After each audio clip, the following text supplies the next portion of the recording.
Hello friends, आप सभी का अपने यूट्यूब चैनल पर हार्दिक स्वागत है। इस वीडियो में हम बात करने वाले हैं यूनिवर्सिटी एग्जाम 2020 के बारे में। यूजीसी ने जो निर्णय लिया, वो यूजीसी ने निर्णय तात्कालिक नहीं लिया और अचानक नहीं लिया। उसने टास्क फोर्स बनाई है, शिक्षाविदों से, देश के सभी लोगों से ये परामर्श के बाद ये हुआ कि शेष जो सेमेस्टर है और क्लासेज हैं उसको तो आंतरिक मूल्यांकन पर कर सकते हैं, लेकिन जो फाइनल परीक्षा है उस बच्चे की जब तक परीक्षा नहीं होगी तब तक वो उत्तीर्ण नहीं हो सकता। और जब वो परीक्षा नहीं देगा तो बिना परीक्षा के उत्तीर्ण होने का मतलब उसके जीवन पर हमेशा कोरोना डिग्री का ठप्पा लग जाएगा।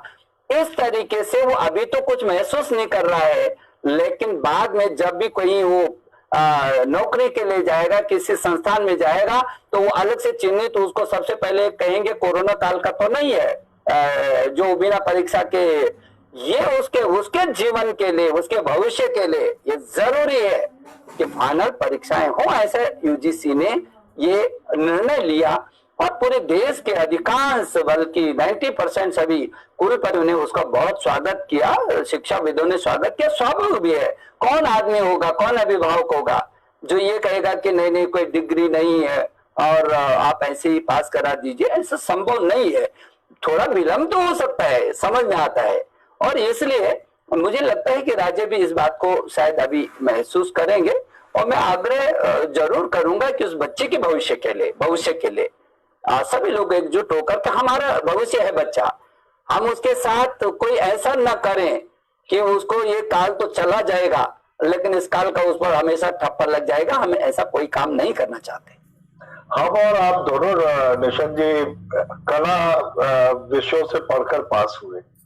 अब इस बार एक बिटिया ने 600 में से 600 नंबर उसको मिले सीबीएसई में। वो मैंने पूछा भाई कौन से सब्जेक्ट थे, तो मालूम पड़ा कि तो कला से पास हुई। तो इस तरह के जो एक अकल्पनीय से नंबर बच्चे जब दिखाएंगे आज से 10 साल बाद किसी इंटरव्यू में, तो आपको लगता है कि दूसरा इफेक्ट भी आने वाला है? देखिए, कई बार परिस्थितियां होती हैं और जो हमारा पैटर्न है परीक्षा का, उसमें पूरे के पूरे नंबर भी बच्चों के आते हैं। कुछ बच्चे बहुत होशियार भी होते हैं और अच्छे भी होते हैं। और इस समय की जो परिस्थितियां रही हैं, जो पीछे के जो उसके आंतरिक मूल्यांकन के हिसाब से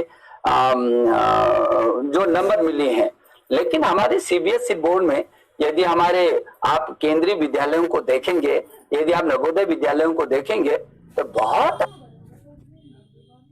आगे जो नई शिक्षा नीति में किस तरीके से उसको हम लोग ला रहे हैं, कुछ नए मूल्यांकन भी उस दिशा में कर रहे हैं और ताकि बच्चे को केवल वही नहीं बल्कि विस्तार में भी वो कैसे जा सकता है, ये हम लोग कोशिश कर रहे हैं। हमारे समय में ऐसा सिस्टम होता तो बड़ा आनंद आता। तब तो हिस्ट्री सुनकर ही लोग 40-50 नंबर दे दिया करते थे, इससे अधिक देते नहीं थे। ये जो राज्यों का द्वैत जो सामने आया, आप लोग कोशिश कर रहे हैं, इससे खतरा ये पैदा हो गया, कहीं इम्तिहान हो रहे हैं, कहीं एडमिशन हो रहे हैं, तो कहीं ऐसा तो नहीं कि अगर सितंबर अक्टूबर तक कोरोना चला तो सेशन कई जगह शून्य करने पड़ जाए? नहीं, ऐसा भी नहीं है। देखिए, हमारे देश की जो भौगोलिक स्थिति देखेंगे तो आप पूर्वोत्तर राज्यों में नागालैंड, अरुणाचल, हिमाचल, उत्तराखंड, जम्मू कश्मीर, ये विषम परिस्थिति वाली है। हर राज्य देश को यदि देखेंगे, उत्तर से पूर्व, पश्चिम से दक्षिण, तो ऐसा लगेगा आपको कि ये तो कितना विशाल देश है। तो हर प्रदेश की अपनी अपनी परिस्थिति के अनुसार परीक्षाएं होती हैं, अपनी परिस्थिति के अनुसार वो छुट्टियां करते हैं, अपनी परिस्थिति के अनुसार वो प्रवेश करते हैं। तो ये तो भिन्नता हमेशा रहती है, कोई नई बात नहीं है।